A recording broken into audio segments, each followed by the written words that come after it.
We have to really appreciate what our ancestors have done, like the fact that they have kept their faith throughout, all that persecution is something that to appreciate, as being Coptic people. Yeah, it shows us also the value of our church and that these are 48 generations of our own ancestors, and they were all persecuted, and we're still here today, and we still stood strong. Okay. And then they took us to our individual sites, and our individual sites so we were a total of 65 fellows in total, but each of our individual sites had only 6 to 8 of us. So we were either 6 or 8 in each group, and we also had a site coordinator who was like with us, who usually lives in that area, and usually like both of our site coordinators also only spoke in Arabic as well, so that was great practice for us for speaking with the children. But yeah, like in my site, I only had 6 people in my site coordinator, and Marina had 8, right, and her site coordinator. So this is Marina's site. Yeah, so I went to Menya. Who knows where Menya is? Saeed? Okay, go ahead. Where's Menya in Egypt? Said. There you go, right? We went to Said, okay? So we went to the full Egyptian part of Egypt. Of course, me being the whitewashed person I am, it was like a huge culture shock for me. But yeah, so we went to Menya, and you could see even like a little kid wore his galabeya to class, and I was like so fascinated. I was like, oh my goodness. So I had to take a picture with him. So essentially, just a little explanation. We had 2 classes per day, so it was 9 to 11, 12 to 2.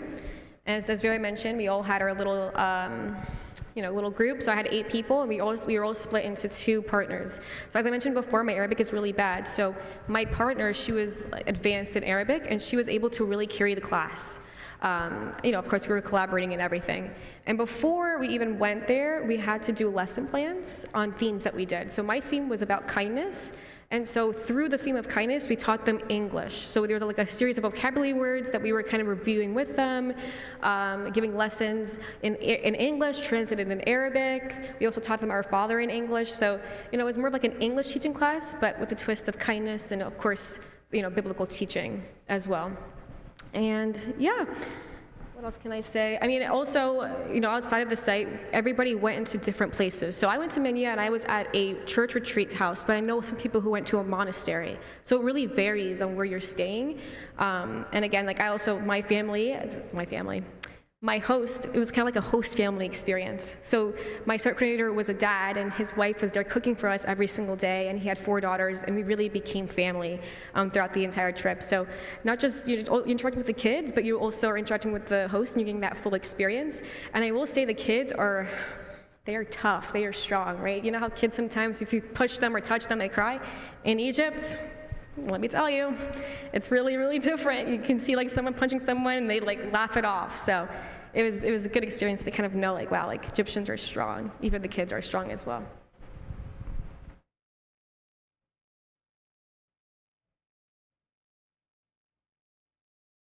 Okay, next is my site. I was in Sohag, also in the site, and I was on an island called Shoraneya, and by island, don't get any ideas, just like how we call Staten Island an island. Also, fun fact about this island, we had to take, the only access into this island was this cargo ship, and we would be in the microbus, and we would have to go on this ship with the bus in order to enter this island. So it was a whole big deal when we were entering and leaving every single day. Yeah. Literally.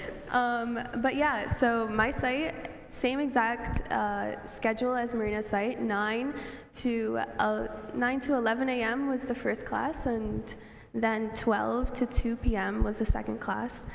And we had a different topic than Marina. Marina was like kindness and love. Our topic that was assigned to our site was taking care of your mind, body, and environment.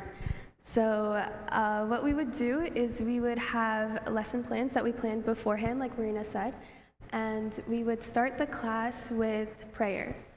And you guys have seen, most of you who are servants have seen in our Sunday school class, our kids, when they stand up to pray, some of them are laughing, some of them are like moving around, some of them are speeding through the prayer like as if it's nothing. But in Egypt, these kids, even if they were the troublemakers of the class, they are standing with respect to the Lord's Prayer. They know its meaning. They absolutely, once we say in the name of the Father, they are up, they are standing, and they are praying. And it was beautiful to see. And then we would start the class with a verse. We would give this verse, the verse would pertain to the lesson, and we would give it in English and in Arabic. And then we give them the lesson and a structured activity. You can see on the top right, that picture is a picture of my teaching partner, George. We gave that lesson that day about brushing our teeth, and then he let one of the kids actually brush his teeth as an application to what we learned that day. I don't know how we trusted him to do that, but yeah. And then after that, after the activities, after all the learning, we would also give a part of Our Father in English every single day in the classroom. And then by the end of the 3 weeks, all of the kids, they learned the entirety of Our Father in English, which was beautiful. And then after all the learning and everything in the classroom, now it's time for the fun part. We would go outside, we would play, have fun. They would teach us so many games. These kids actually have energy like no other. Like, when I tell you, they dragged me through the mud in the games that they taught us. Something happened to me on this trip that never happened to me before. I actually lost my voice. And this is not because of yelling or anything in the classroom or screaming at the kids. This is because the moment we stepped outside and played with these kids, we became 10-year-olds. We were screaming and playing with the kids and as if we were literally 10 years old again. And it was the time of my life, really. Here's an example, actually. Just of the simple joy that these kids get from just being outside and partying, really.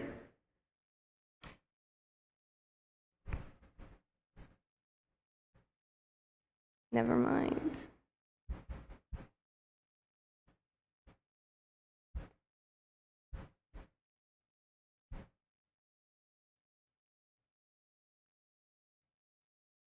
The volume's going. Yeah, never mind. You would have probably gotten a headache anyway. I hear it somewhere.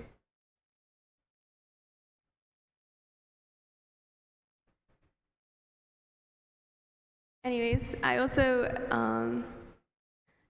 while that's getting fixed or whatever, two of actually the most common phrases I heard on this trip, just to show the appreciation of the kids. The first one was إيه ده أنتي من أمريكا؟ طيب إزاي أنتي بتتكلمي عربي لو أنتي من أمريكا؟ And sorry, excuse my Arabic, but that basically means what? You're from Egypt, you're from America. How do you speak Arabic if you're from America? And this even though my Arabic is متكسر, it's so broken and they can hardly understand us, but they try to understand you so much, and they sit with you, and they want to understand you, they want to have fun with you, they want to have fellowship with you. They appreciate every single moment that you are there with them. And then the second most common phrase I heard was يا مس ممكن ناخد صورة مع بعض. And this translation, that means, Miss, can we take a picture together? And I didn't only hear this from the kids. I also heard this because we were in a retreat center. I heard this from adults. I heard this from parents. I heard this from kids that were not on the program, in the program. They, anyone who hears you're from America, they're immediately obsessed with you. They treat you like you're a celebrity there. Even though we're basically offering them little to nothing, they are so happy and joyous that we're there with them. Every single day that they come in, they travel, first of all, to our site. Some of them traveled over an hour and a half every single day to get to our campsite. And they would be so happy to see you, so happy. They would run up to you and hug you. And it's you develop such deep relationships with these children. It was actually the hardest thing ever to leave them after the 3 weeks. Let's see if this video works.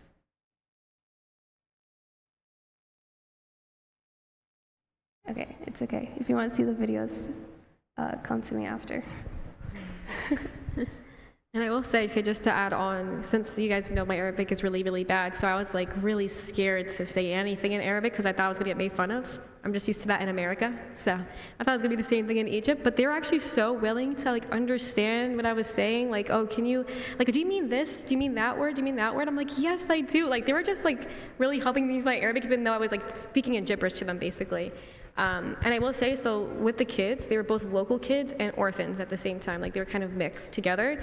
And I'll be honest, you really couldn't tell the difference because of how much joy they had, right? Like they were all just so like, you know, cheerful and having fun and like, you know, it just really made you feel like appreciative more about what you have and everything, and like really to look at things in a different way, because at the end of the day, these kids, again, this is the Said, and it's not the richest part. I was specifically in a majority Christian town, and you already know like those towns usually aren't the most fortunate, so these kids basically had little, and they were still so appreciative, and like their faith was so strong. And that's what I've noticed is that their faith, like they were. I'm gonna go into the house visitations. I'll go into the house visitations because one of the most common questions we asked, and we always got an answer to, was, "Who are your intercessors?"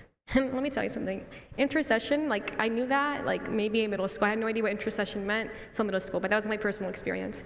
But these kids and these parents, like they're besties with the saints. And I was like, oh my goodness, like I mean, I can have an intercessor, but I'm not like besties with my intercessor. So, you know, it just really made me realize like the faith is so strong, and they really are like within the church. Like it's just so strong. Like for example, Saint Bishoy's feast was actually happening during the time I was there, and they had a carnival festival. Like, you know, like the festival we're gonna have this weekend actually, that's what they did for Saint Bishoy's festival. Or sorry, Saint Bishoy's day. So it was just like, it was amazing how like they literally are so integrated in the faith. And my kids, they knew Tisbaha like it was nothing. Like I told my girls, like my favorite like question was like sing something. So like we can like interact together, because again, my like I didn't speak Arabic very well, so I was like trying to really grasp as much as I possibly can to connect with them, like through body language, through games, things like that. So I told them like, hey, like sing a song, and they just sung like the entire Tisbaha, and I was like, oh my goodness, like I gotta learn from these kids for sure. So the house visitations, so we basically, after the classes were done, we went into house visitations, we took a quick nap, and hopefully that refreshed us. Typically it did not, I just got more tired to be honest, but we still, like God really carried us, and we went into these house visitations specifically for the orphans. And all of them had really great stories. There was a lot of stories about miracles that were happening, specifically with healing, right? Healing physical infirmities, because the nearest hospital is like an hour away, and they barely had cars. Most of them had donkeys, like if they had anything. If they had anything, they had donkeys. So it was really hard to get healthcare. So a lot of them really prayed to their intercessor, prayed to their best friend, right? Saint Mina, Saint George, like that was like their best friend. And they just like say, hey, like help me. And they would like be miracles of them appearing in dreams and like touching their hand. And then the next day their hand would be healed, right? There's a story actually that I have specifically with one of the house visitations that really touched me.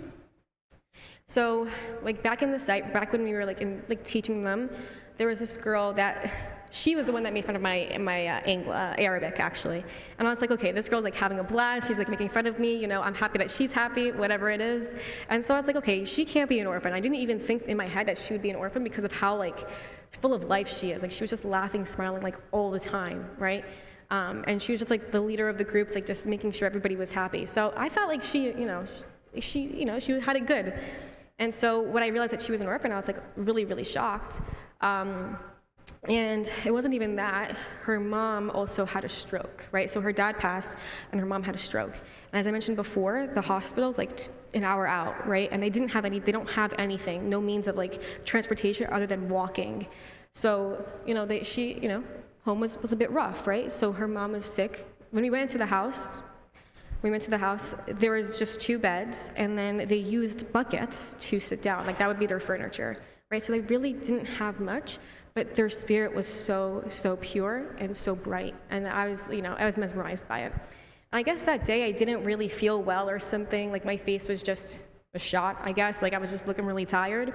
And instead of them like sort of like telling us, like instead like like they really were like really concerned about how we were feeling, and she was just like, oh, like how are you, how's it going, like why do you look upset? And I was like, no, I'm not upset. I felt really guilty. I was like, I'm not upset, I'm just like here, I'm like listening. So it just shows like they are still so concerned about other people. They really didn't pity themselves, which I think is really big in American culture, is that we tend to pity ourselves, pity our situation, instead of looking up and seeing that God really is here, like, and he is here to help us. But that is so like prevalent in the church community and the Egyptian community back in Egypt. So it's really something to learn from. They have nothing, but yet they're so appreciative. It's really something, again, to learn from. Yeah, and their hospitality is beautiful too. Like we would go every single day to visit these kids' homes, and they have the brightest smiles on their faces, even though like their living room hardly even fit us, like very, very hardly fit us. They have the brightest face, like the kids are smiling, the parents are smiling, or their guardians are smiling to see us, and they're welcoming us in and everything.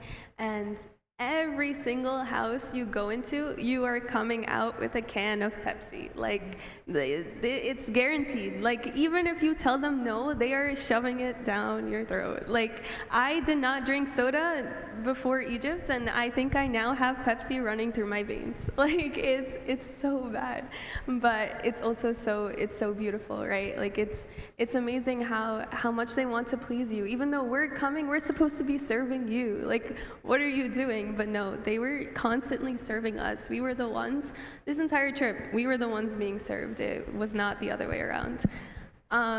Like Marina said, we loved, like our number one question on these home visitations was, who is your intercessor? And same as Marina, like I was completely shocked when like they didn't take 2 seconds to answer. It was like an immediate response. They knew their intercessor because they're best friends with them. We went into this one house to these two kids, Philo and Venna. And so we went to their house and we asked that same question. And we asked Philo, who's your intercessor? And he said, St. George.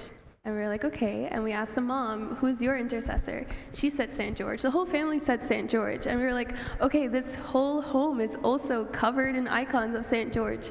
What is happening? So we asked, and we're like, why St. George? And so the mom sat us down. She's like, let me tell you why. So her son, Philo, he was very sick as a child, right? And whenever he didn't take his medications, he would become extremely sick.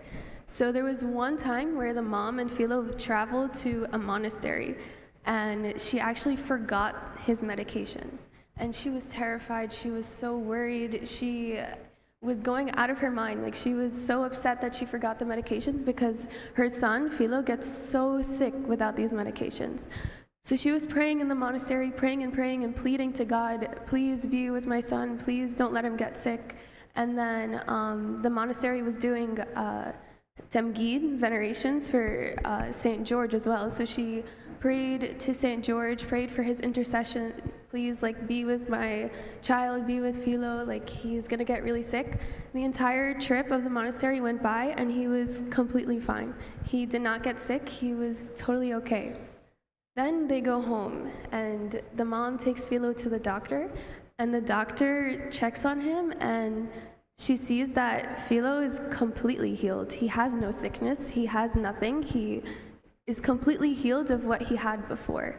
And the doctor's like, yeah, he's healed. All you really have to do now is just gradually get him off his medication and he's completely fine now.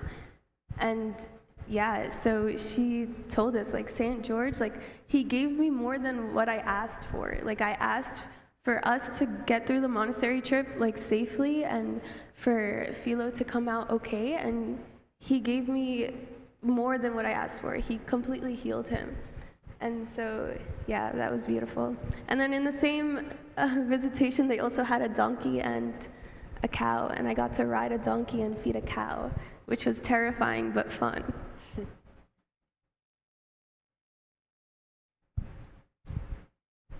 Okay, I also wanted to touch on the love and the spirit of Egypt.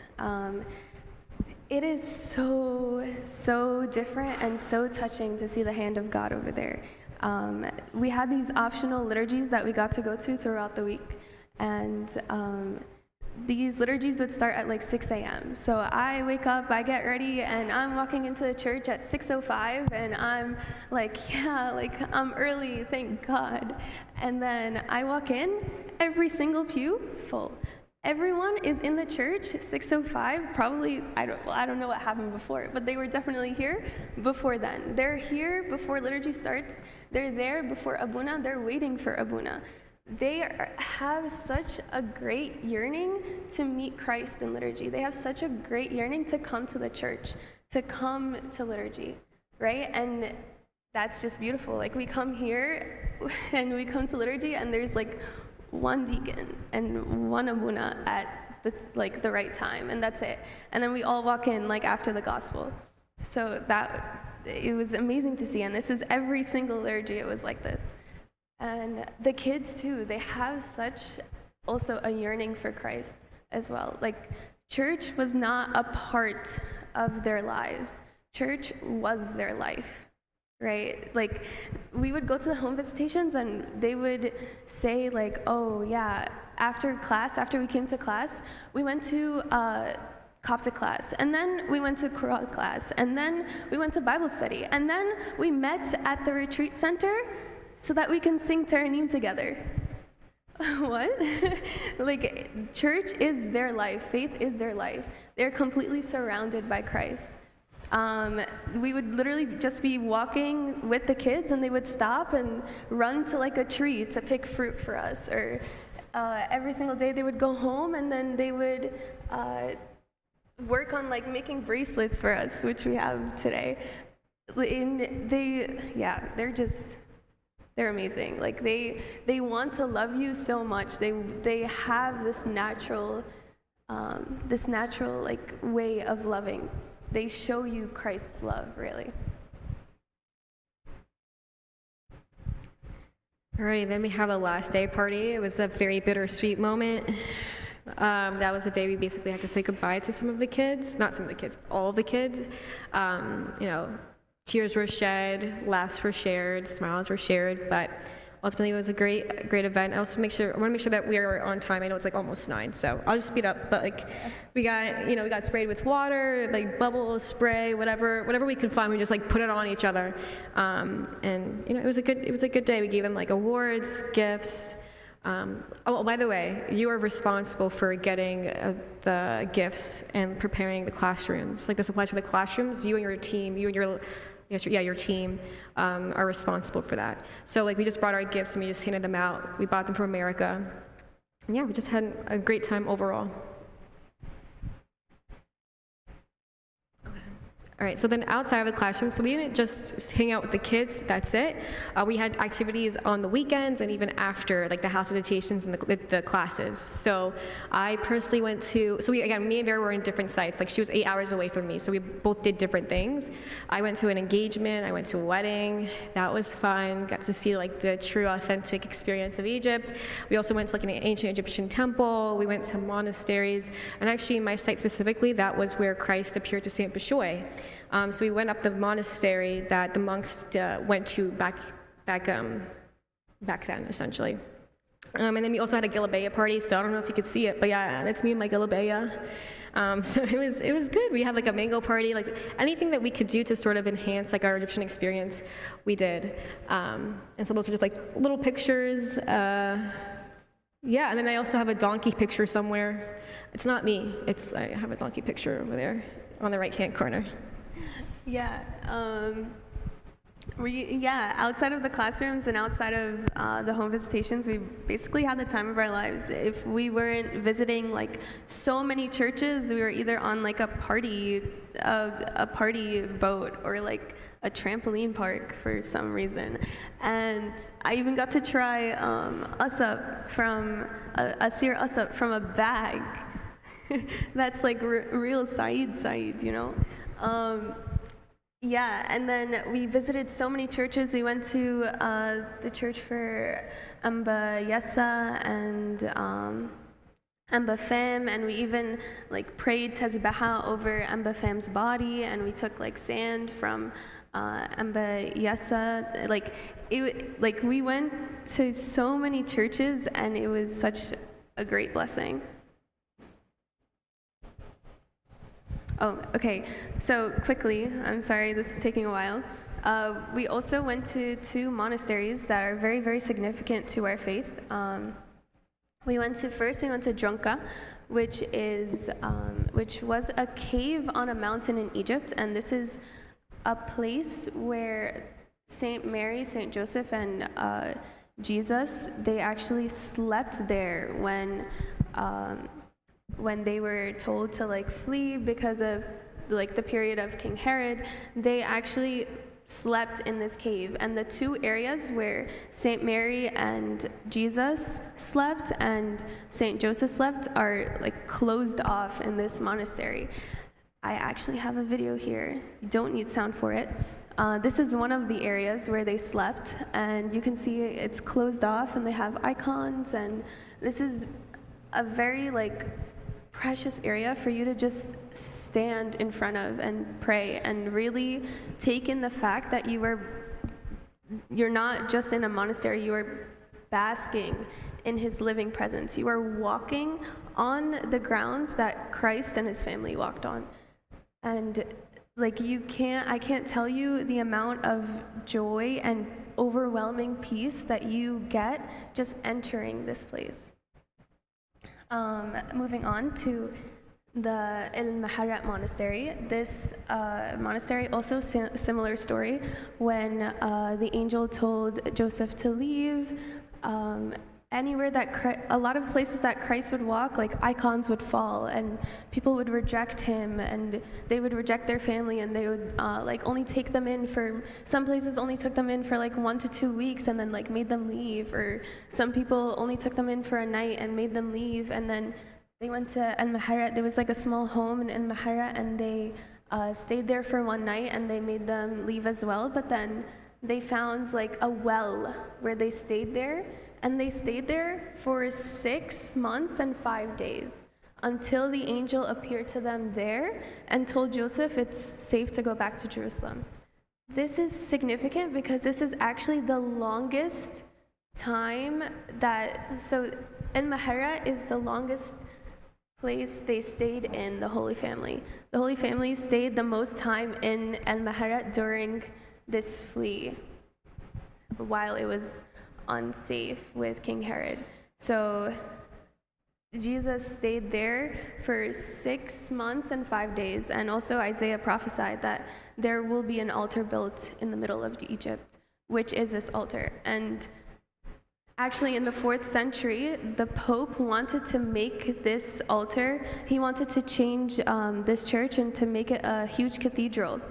And then Saint Mary appeared to him in a dream and told him, like, no, don't do that, because I want it to be a symbol of Christ's humility. So keep the church the way that it is. And she made him 3 promises. She told him, every single day on this altar, a prayer will be made. 2, if any prayer is said on this altar with like your whole heart, it will be fulfilled. And 3, there will be no barbarians that will attack this monastery. And actually, we went to like this huge tower thing where like we climbed so many stairs to this like church all the way in the top right corner where the monks would stay if there were ever barbarians that attacked. All right, then we went to the 21 church. And that was an experience. We got the honor and privilege of talking to one of the wives of the 21 martyrs, and we also saw one of the saint's daughter as well. And it was really inspirational hearing her speak. She was mentioning how like she was actually happy when her husband passed, and she was wearing white to the funeral. And the day that her husband had passed, actually, she felt a lot of peace, right? When she realized that her husband was captured in Libya, like, she had a lot of anxiety and, was really upset. But again, when she got the news that he had passed and is now in heaven, has a crown of martyrdom, she felt a lot of peace. But I also really want to like emphasize the fact that she was also very transparent in her faith, right? So she did mention that she was thankful the fact that her husband is a saint and that she is a wife of a saint, which is like surreal to say. But she also recognized that, like, you know, her journey with God was sort of like a little bit of a curve, right? Sometimes she'd be a bit upset that her husband had passed because in Egypt, it's sort of like looked down upon if a woman works, the income really comes from the man. So as a single mom in Egypt, like single mom in America is hard. Imagine in Egypt, it's like 10 times harder. Which is why the Coptic Orphans Organization even exists to begin with. So there would be times where she'd be mad at God, right? But even like David in the Psalms, like he also mentioned his abandonment from God. So I really liked how she was really transparent with her relationship and like how God really carried her through her faith journey, and now she can like move mountains with the faith that she has. And we also got to see the clothes that the warriors were wearing. Do you see how like that the brownish looking cloth, like that was the orange suit that they were wearing. So it just shows like, you know, the struggle that they really went through. For reference, the orange suit is right behind it. So they put like a clean, normal one that they had on like the first day, right behind their actual clothes that they were wearing. They put it right behind it just so you can see the contrast in color. So you see like all that they went through.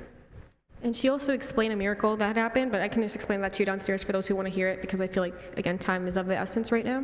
But we also sang Tespeha on the bodies of the 21 martyrs. Like, so that table right there, those were all, the bodies were inside of there. So we were singing Tespeha and venerating them, which was, again, a very cool experience to have.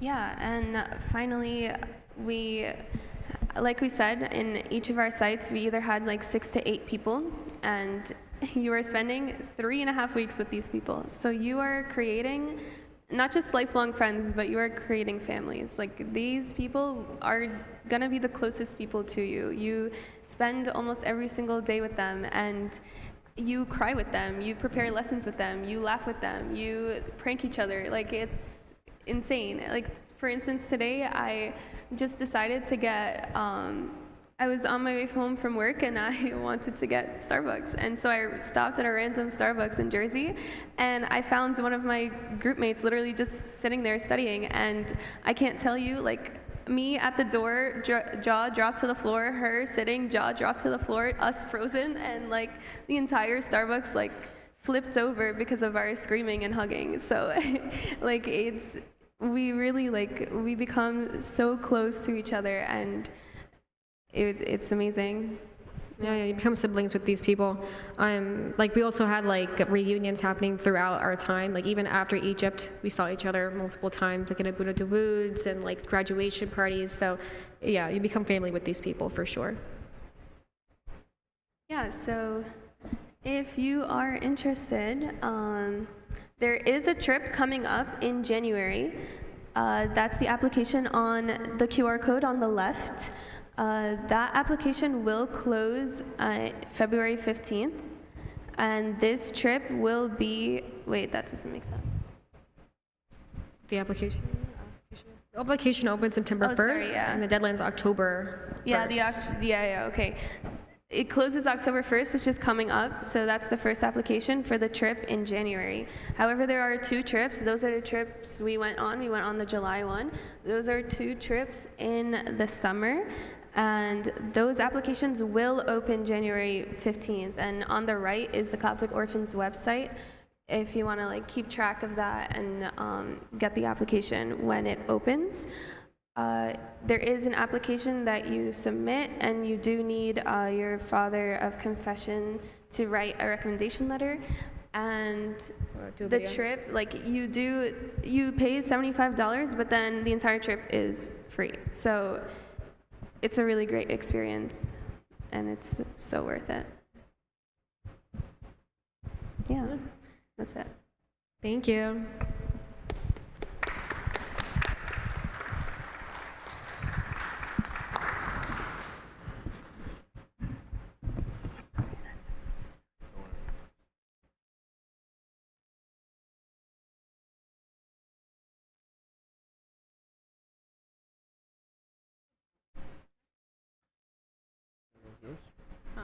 Here, Oh. Okay, so clearly this was an amazing trip. So I know the January one, everybody has school, but if you don't have school, this is an amazing opportunity, especially if you're within that age range, which all of you are. I think, what, 23 is the highest? 23, 18 to 23. Yeah. If you're turning 24 after, you can't go. You can. So as long as you're 23 on the trip. If you are not, if you're a little bit older than that, you can do what we did. So what we did was, it's called Logos Youth Forum. So basically it's a trip, not a service trip. This is more of a fun trip, and it's much shorter. It's only 1 week, 7-8 days, compared to the 3 weeks. What it is it's basically connecting all the youth from all over the world for 1 week and showing them, the theme is usually back to the roots, right? That's why it's in Egypt. Back to where Christianity, where the Coptic Orthodox Church started, right? So we had 44 different countries. We had 250-ish youth from 44 different countries, 7 different languages. All have one thing in common, and that they're all Coptic Orthodox. We had a few converts too, which was awesome. And then Tommy's gonna tell you more about So yeah, like Tina said, the theme was back to the roots. So this trip, they do it every few years. So last time they did it this way was in 2021, I believe. 2021 or 22, yeah. So they do it between those 3 years. They did it again, but they call it Enjoy the Roots. Enjoy the Roots is 250 youth from within Egypt, so they can go and have this experience, and then they alternate and they have it for the people outside of Egypt. So this is actually a picture of inside so it takes place in Saint Bishoy's monastery. So I was a little shocked being my first time there. You go there and you see the big cathedral of Saint Bishoy. And then you go into like another gate, and then you see like all the monks' cells and everything, and then you're like, okay, where are we gonna stay? And then there's this huge gate, and then you see these banners. This is a real picture, and you see LYF, and you see this amazing thing. You're like, okay, wait, this is insane. So like now we're like deep inside Enba Bishoy's monastery. They call it the Pope's residence. So the Pope actually stays when he's in Wadi Netrun. That's where this monastery is. This is where he will stay in his residence over here. So this is some pictures from inside the residence in the area that's called Logos.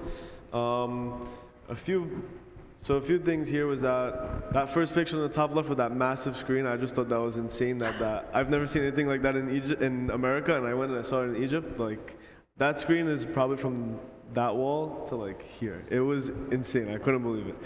And this is inside the Pope's residence, and then the theater. Over here they call it Philadelphia. It's where you'll probably, if you keep up and you see like a lot of pictures from our church, you see the Pope, he'll do some conferences there. This is we spent the majority of the time for our lectures in this hall. The bottom left is essentially like where you stay. Okay, so this is like 3 stories. The rooms were like unbelievable. Honestly, I didn't have many concerns going. I just wanted to make sure, I had somewhere decent to sleep and to shower, and that was it. And I can tell you for sure, like, I've stayed in worse hotels than what was Logos. Like, this was unbelievable. The bottom right is a small church inside Logos. It's called the Church of the Transfiguration. That's what the church is named after.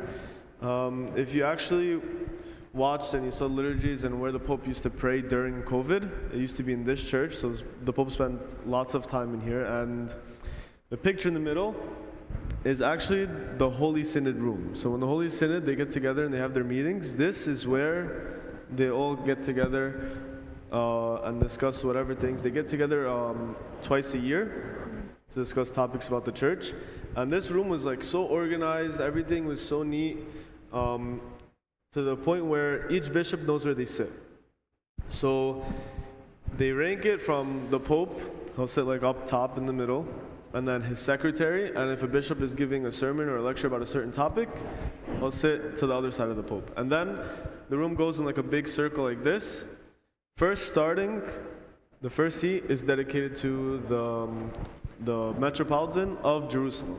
Okay, so when you kind of want to look at the ranks of the bishops of our church, the Metropolitan of Jerusalem was always first after the Pope, and then the rest follow their ordination date as a bishop. So you'll have some really like senior Metropolitan, and then the Metropolitan of Jerusalem right before him, who is Emba Antonios. He's relatively young compared to the oldest Metropolitan in our church now is Emba Wisa.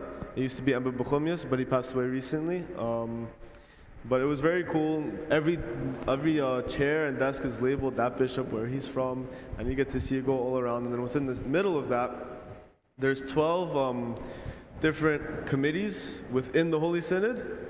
Each committee has a leader, and then in that 12 in the middle, the leader of those committees, that committee, they all sit there. And then there's something really cool to really see, like where the leaders of our church sit. It's like a real life, modern, like Council of Nicaea or something like that, right? So it's very cool to see in person.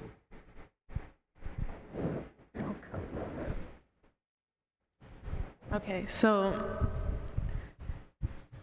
the whole week had, I think, 3 different themes. The first theme was connected to something, connected to your roots, right? And every day had a different sub-theme. The second theme was, what was it? I don't even remember. The second theme was, Yeah, but there was another one, the second one was, this year is the 1700th anniversary of the Council of Nicaea. So they had, I think it was like 2 different plays explaining basically Athanasius fighting Arius, and every day we had a different gift based on that council. So the first day, the theme, the connected theme was connected as one in Christ, right? So this was basically day 1 you get with your groups. We split up into different workshop groups. And this was basically icebreaker day. We got to know each other. We played a bunch of they were actually pretty fun. They were fun icebreaker games that we tried to do with you, but it didn't work. And they had so many. It was just a very, very welcoming day and a half. So if you see that picture of Tommy on the, I don't even know, the bottom left-hand side, right? It's a screen that moves, and every 30 seconds, your picture comes up and it says, "Welcome, Tommy," right? And it has your name and LYF, and every single person's picture. They had 4 of these screens. Tommy wanted to talk more about the whole welcoming and the love that we saw from the organizers and the servants. So the welcoming thing was something I really wasn't expecting at all. So the experience going there was something very unique. You just had to fly out to Egypt, send them your flights, when you're gonna get there, and they would take care of everything else.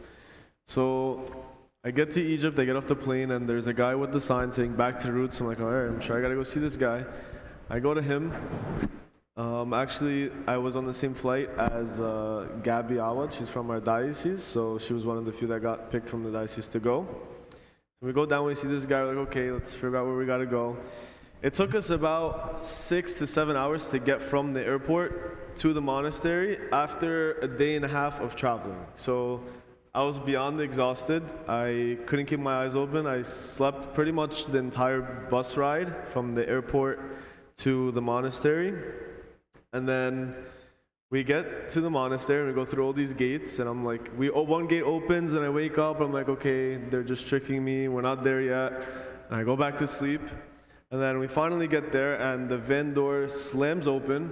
I wake up to that, and then there's imagine you were in a movie and there was a paparazzi and there's people screaming, and you just woke up and you're just like, what's happening? Me, at that moment, all I wanted to do was just go and lay down and maybe just shower or something, because I was exhausted. It was almost 2 days since I was traveling.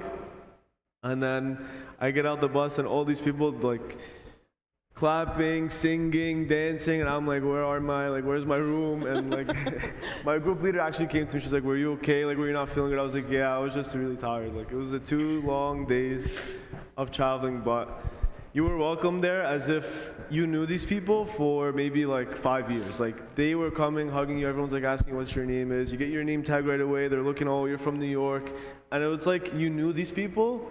Just because you're Coptic, they are ready to make that conversation. They're ready to welcome you. That you literally feel that these are like your brothers and sisters in Christ. It was unbelievable from day one how we were able to like start that relationship and then build on it from there.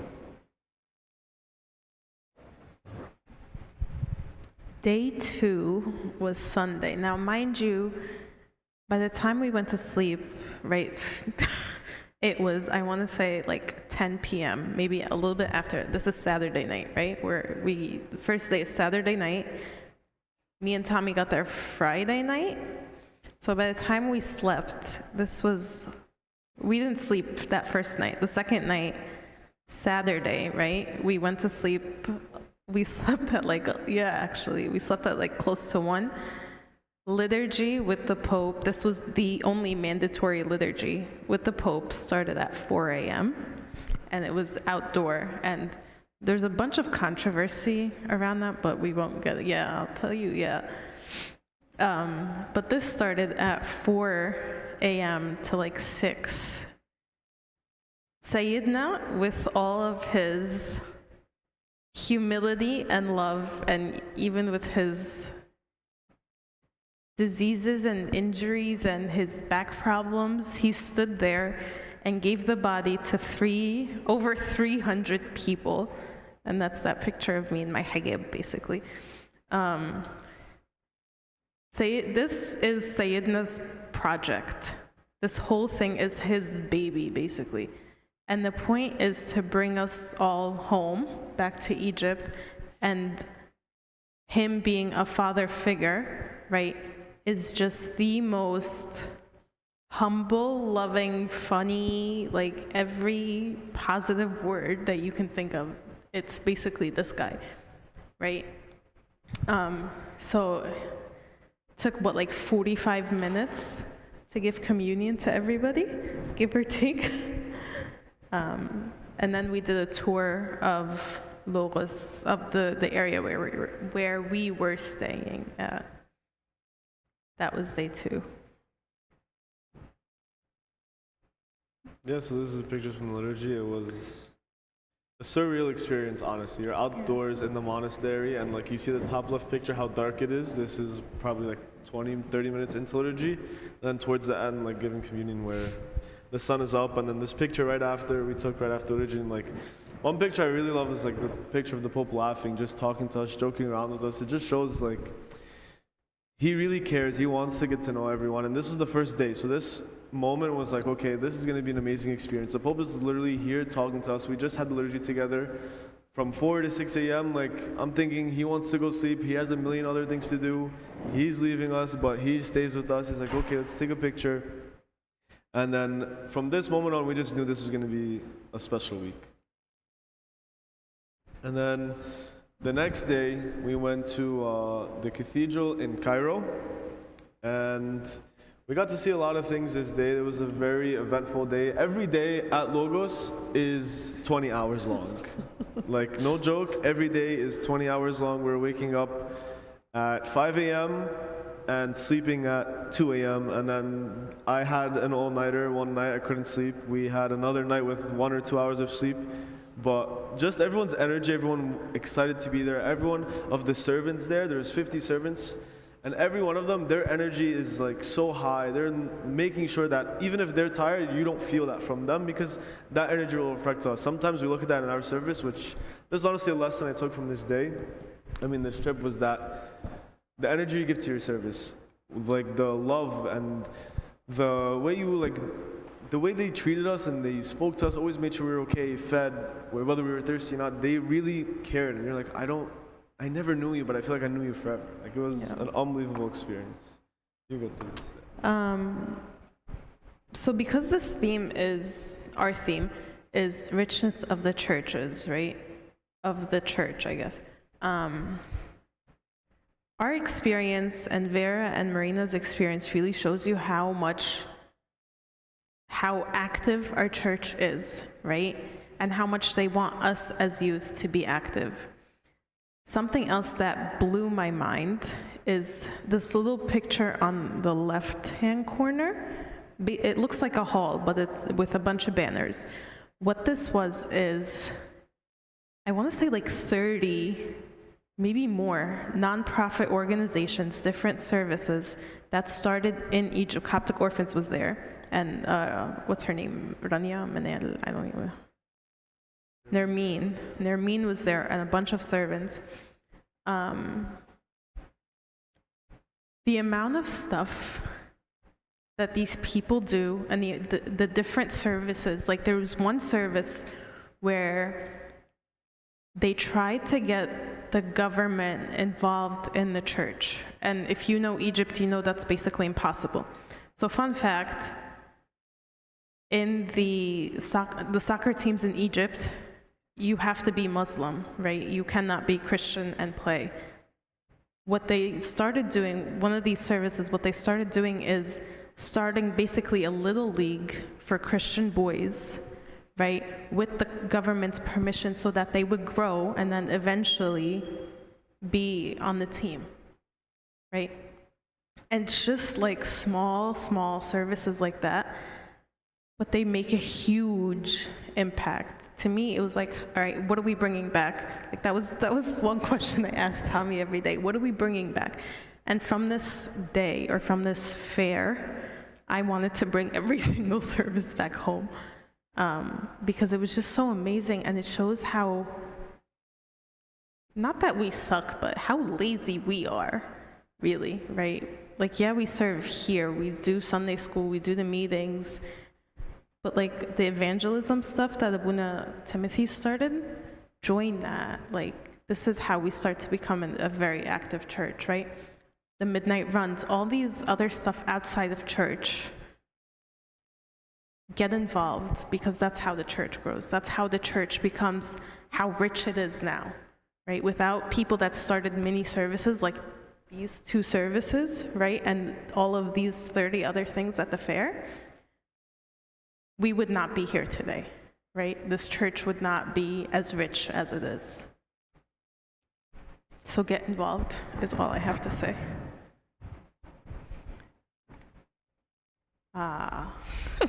So Speaking of not sleeping. this day was even more rough when it comes to sleep because they surprised us. So one thing that was really concerning Tina before this trip is they don't tell you the schedule, they don't tell you the itinerary, you don't know anything. And actually one of the organizers from Egypt were here and we met them, and Tina begged him to death to tell her any details, and he couldn't, of course. But so we get there and then we get surprised. You get the schedule for the next day at 10 p.m.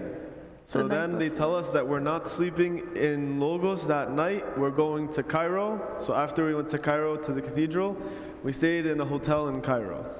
And then from there, when we finished in Cairo that night, we were taking buses at 4 a.m. to the Red Sea, St. Anthony's Monastery in the Red Sea.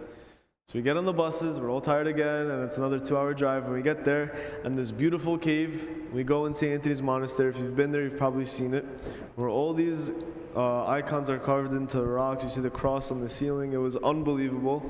All 250 of us in there, one spirit, one body, all together praying. It was just like an unbelievable experience. Like, I can't even compare a different experience to praying liturgy with this spirit of everyone just happy to be there, happy to pray, happy to be amongst each other, learn and grow from each other. And then some days where we had lots of fun, action-packed days, like going to see the monasteries.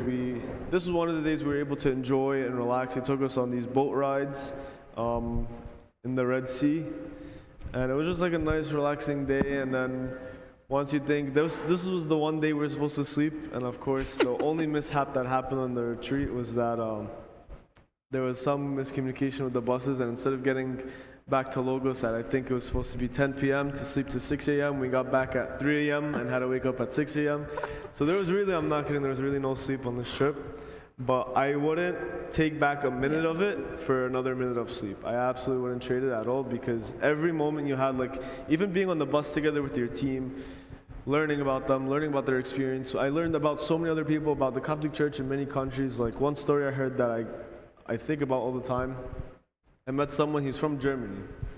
And they don't have a Coptic church there because of the way the laws work in Germany. You can't just buy a building and do whatever you want to do with it, like here. That the government has to approve of whatever use you're going to do to the building. So if our church said to the government in Germany, we want a church, they're going to say, okay, we'll give you a church in the back corner of the country where no one is, and our church is like, we have no congregation there, we need it somewhere else. So it's difficult for them. So he was telling me his church, the closest church to him is 4 hours away. I was like, wow, this is like unbelievable. He was like, yeah, I know, like this is how it is, but getting to come here and see this and really understand how deep in treasures and rich our church is, it was something like eye-opening to him to like really understand that, okay, there could be a church anywhere, it doesn't matter. His faith was just as strong as any one of us, so it was really cool. I just wanted to comment on the two left, I guess, right pictures. I don't know my left from my right, but the two pictures on the side, those two dark ones, the churches, the two altars.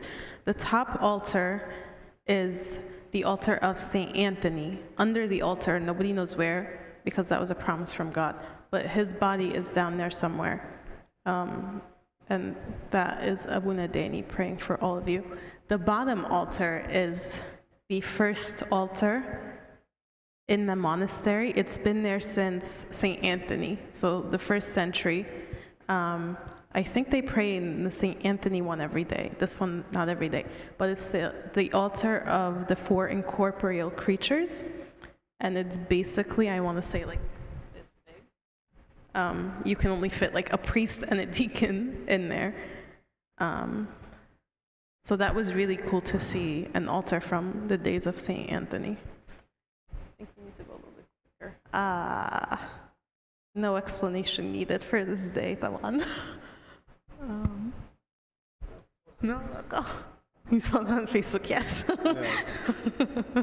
So to like summarize the way like this happened, they kind of split us up into 2 groups, the European side of the world and then the North American side of the world, to have what they called quality time with the Pope. So we were able to sit down with him, take many pictures with him, talk to him, and like I said earlier before, like I knew we were going to see him and interact with him, but not to this level, like to the point where every day you see him, you talk to him, he's talking to you, he wants to learn more about you, learn where you're from, learn about everything. Like this day, he made sure to ask at least one person from every single diocese that was sitting in that room about services going on in their diocese. He made sure to ask, even there was one girl, she was from Spain, she didn't speak English or Arabic, just Spanish, and she had someone else for her to translate, and it was like unbelievable that the Pope is there willing to listen, and he's like, takes time out of his, I can't even believe how busy schedule, just to sit with us, to learn about us, to talk to us. He asked us questions and he gave us the opportunity to talk to him, ask him whatever we wanted. So it was really like an unbelievable experience just to like even get to sit next to him and talk to him like pretty much every day. It was unbelievable. Yeah.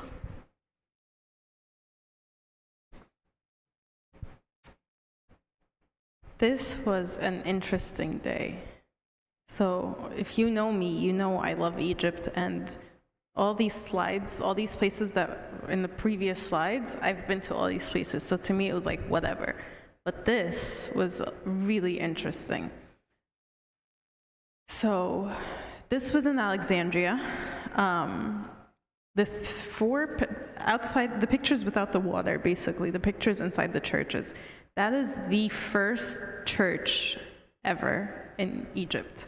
It's called the Morosea, named after St. Mark, because St. Mark, right? And it's been there, this was actually Ennianis's house back in 2000, or not 2000, like 33 AD, right? This was his house, and he was the bishop after St. Mark, right? And I think they said this church was renovated, like 3 times?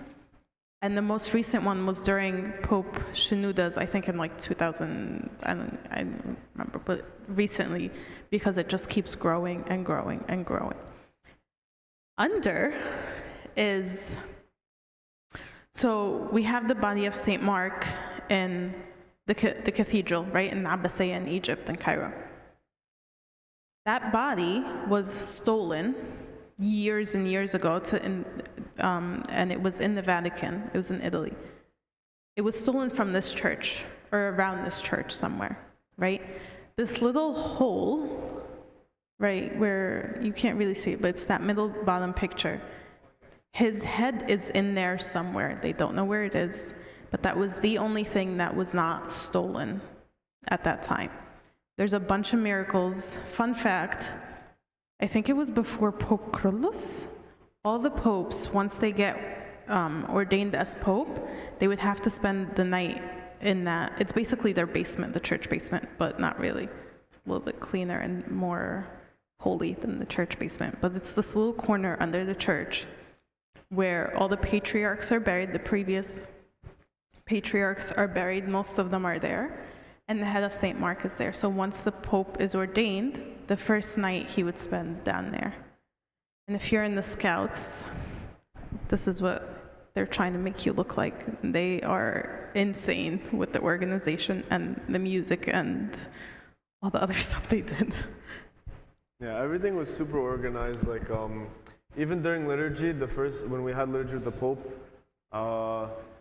the Pope's, that day the gospel was about the 5 loaves and the 2 fishes. The Pope started giving the sermon. I was like, I wonder what he's going to talk about. Like, I wonder what his interpretation, his message is going to be about this. And of course, related to us and how this whole trip is about to be for this whole week, his first point was nizam, which is basically organization. And I was just like, wow, like, the schedule is to the minute. Everything is planned. My room has my picture on it, my name tag. They tell me what shirt to wear every day. Like, it was like everything was perfectly planned, unbelievable. Like, I can't even imagine how much work and effort. They said they take between like 10 to 12 months just to plan this 1 week for youth around the world. And it just, like, one question I kept asking myself, was like, why would they do this? What makes them want to do this? And it's just out of love. And like another message that the Pope like constantly gave us was how rich our church is and Egypt.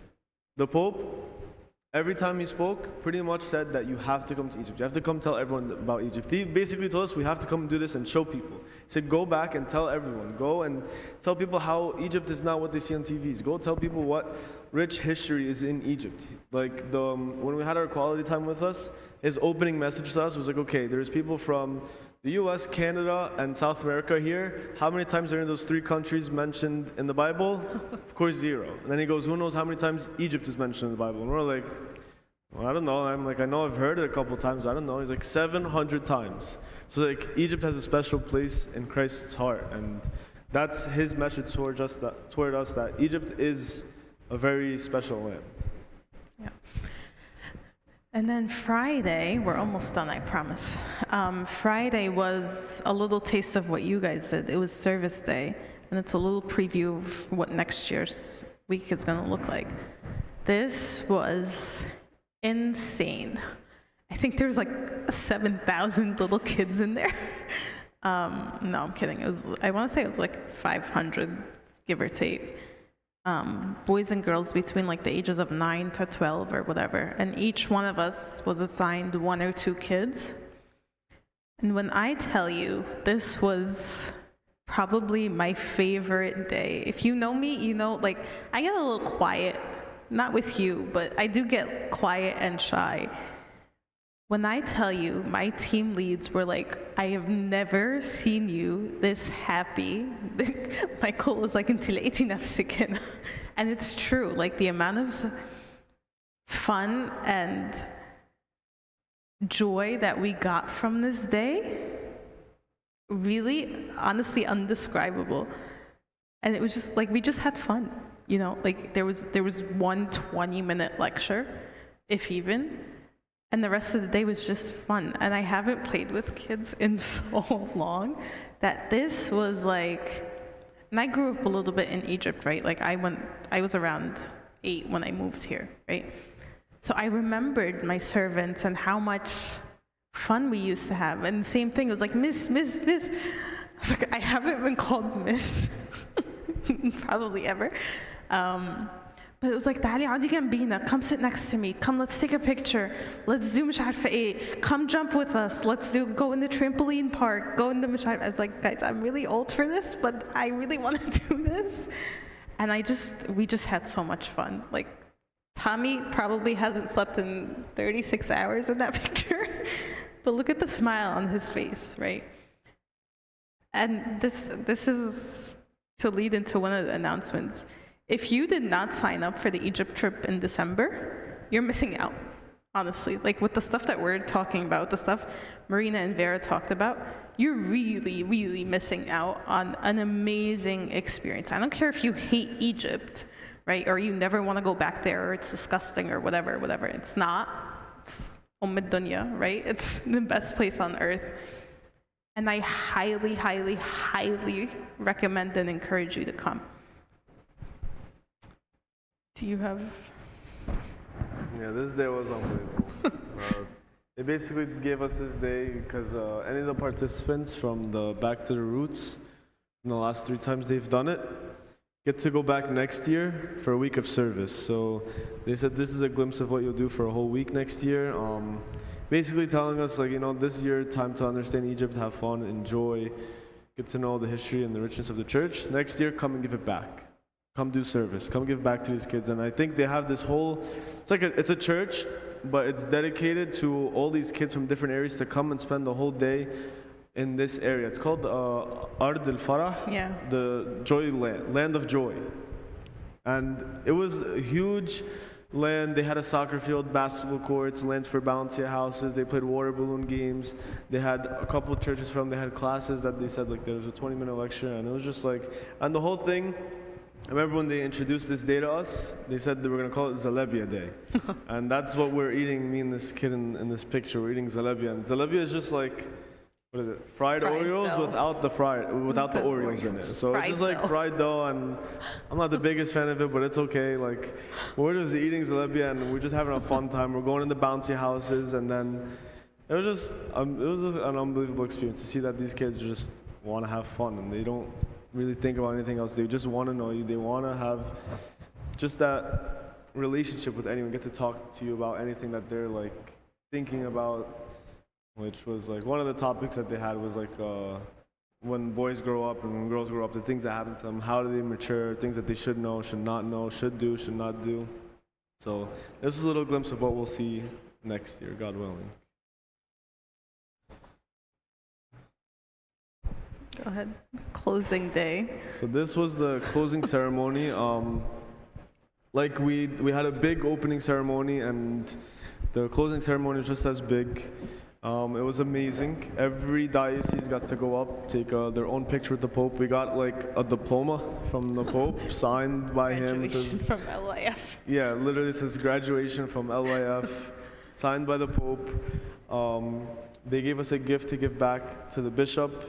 And it was just unbelievable. Like, you see the care, not even like just from the people around you and the servants, like, again, the Pope and all the bishops. Like, the opening ceremony, I think there were over 25 to 30 bishops, which is like something you probably can never see. It's like a once in a lifetime experience. Like, they're all there coming to welcome you into Egypt. Like, you're just like, why? I just kept saying, like, why are they doing this? And there's only one word that will explain it, and it's just love.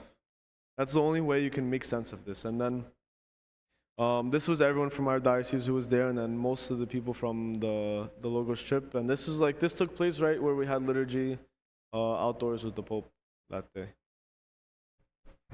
That's it. Last but not least, Tommy's favorite.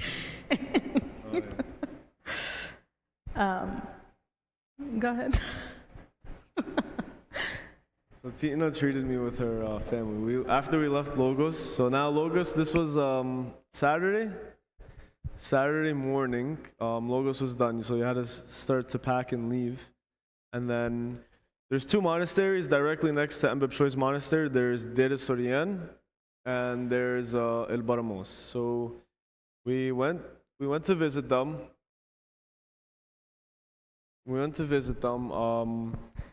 I'm sure many of you have heard of Abu Nafel Ta'os al-Soriani. Is like a saint in our church. I'm sure many of you have seen his icon and everything. Nathaniel downstairs actually got us to meet this monk who was one of his disciples.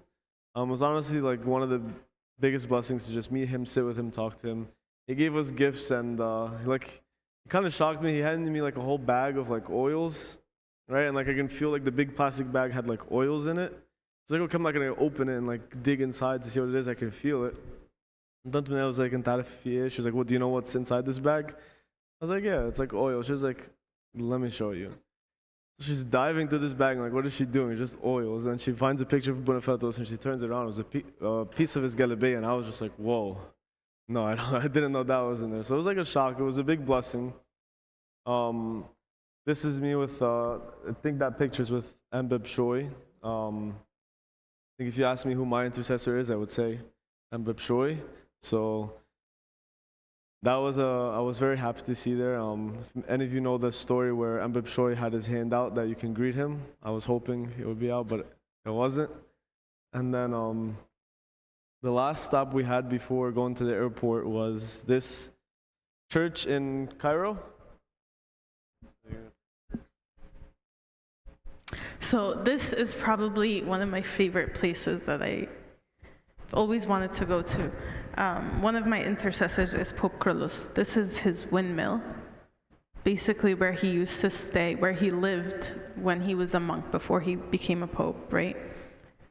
The two pictures are where the church upstairs, the Hona is, I want to say, like, it's not very big. Like in pictures it looks huge, but in reality it's not very big. It's 2 levels, right? The bottom level was basically where he spent most of his time, like wrote, slept, prayed, whatever. Upstairs, which is where that is the altar that he built and would pray liturgy every single day. It's a very, I can't even describe the feeling when you're there, because I was telling Tommy, I said, think about how many times Saint Mina appeared in this place, right? And I think we spent most of the time there because we just didn't want to leave, me and my aunt. We couldn't get ourselves to leave, right? It's a very calming place where you just sit there, no matter how many, like this room is basically من هنا لهنا تقريبا. Yeah, it is literally from here. From here to here, and it's packed with people. Yeah. Mm-hmm. Where the altar is. So it's from here to here, and half of it is the altar. So you're basically the area where you can stand and pray fits like 7 people. There was 20 people stuffed in this one place. It's an in and out place, right? You go, you pray, and you leave. But like, because of how calming it is and how, I can't even describe it. We just didn't want to leave. We stood there for like 30 minutes, just not talking, not doing anything, not even taking pictures. You know, this was at the end. It's become my favorite place to go to. For so many reasons. Yeah, this day was very special. It was like something we did like on our own. We got to see like Abuna Gorgi, Bonifatos' disciple, and like Pope Kyrillos is like the Huna where he prayed. Like Tina said, like words cannot describe what it feels in this tiny windmill. Like it's almost like Pope Kyrillos is there. Like it's like unbelievable. I can't describe it.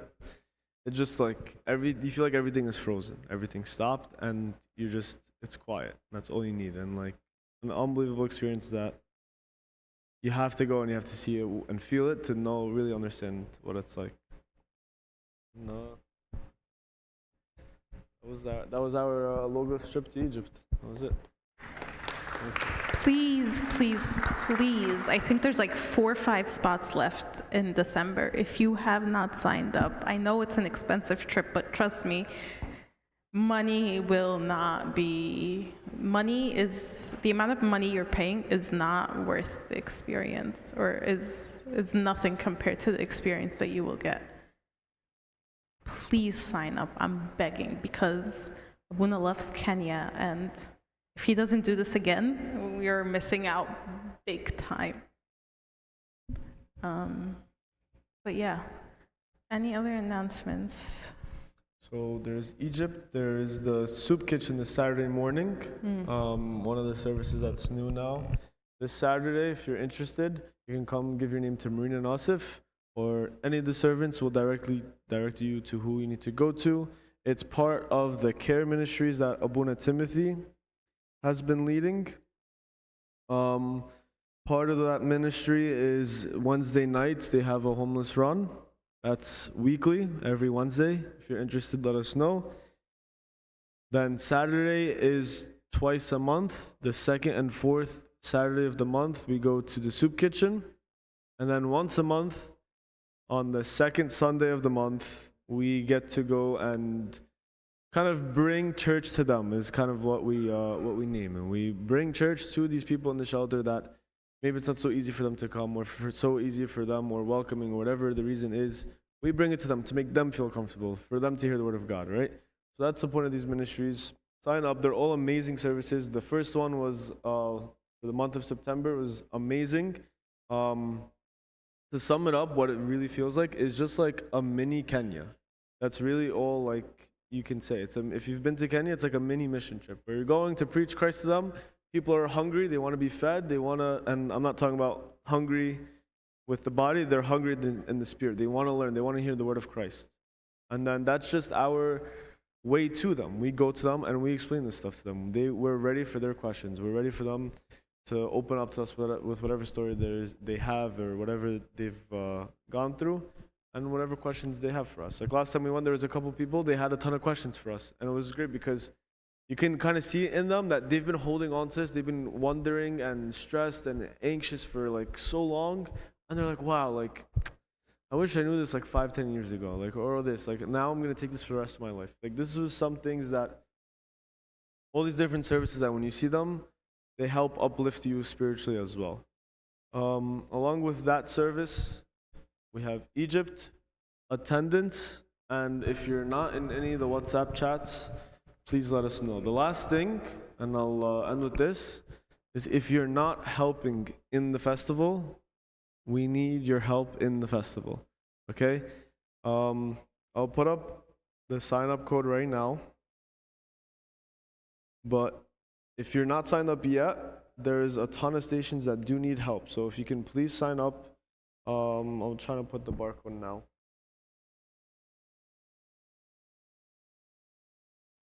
Raise your hand if you are signed up for something in the festival. If you are. All right, so there's a lot of people left who are not, so you really need to. I've sent it in the group a couple times. I found it.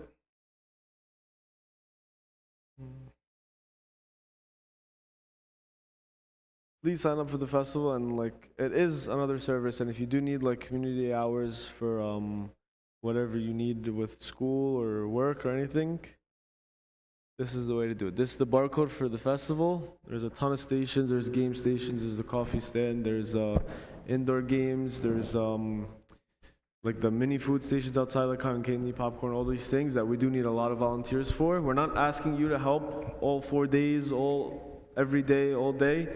If you have a certain time slot you can help, or 1 or 2 days that you can help, let us know and we'll accommodate to that. We'll put you in the schedule for that time slot. And you don't need to worry about anything else, okay? So please sign up. You'll definitely be reached out to before the weekend, definitely in the next couple of days. So if you have any questions, just let us know. Okay? You have any questions about anything? Sorry, we went over time a little today, but we do start 8 o'clock weekly. So let's try to come at 8 o'clock. We start with the Egbeya and we go straight into the talk for the week, okay? This Friday is the Vespers, Ashaya, for the Feast of the Cross, okay? So the Feast of the Cross is this Friday, Saturday, and Sunday. If you're willing to attend, please come, okay? I believe it's 7:30, okay? No more questions, we can stand up to pray.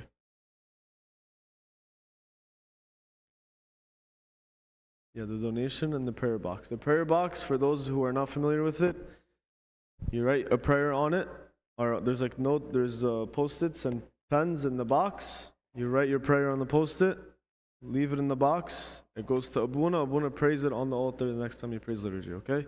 No one sees your prayers besides Abuna, okay? We'll stand up to pray.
Thank you, O Lord, for bringing us all here today.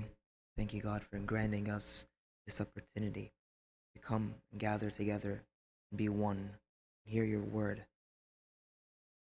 Please, oh God, please help us. Help us in our daily lives.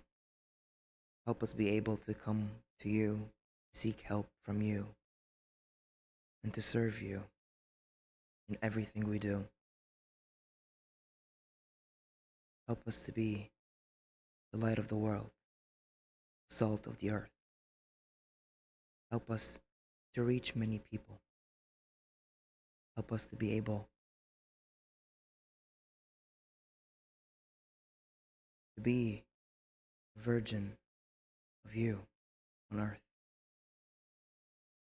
Through the intercessions of our Mother, Saint Mary, Archangel Michael, and all of your saints, hear us all when we pray thankfully and say, Our Father, who art in heaven, hallowed be thy name. Thy kingdom come, thy will be done, on earth as it is in heaven. Give us this day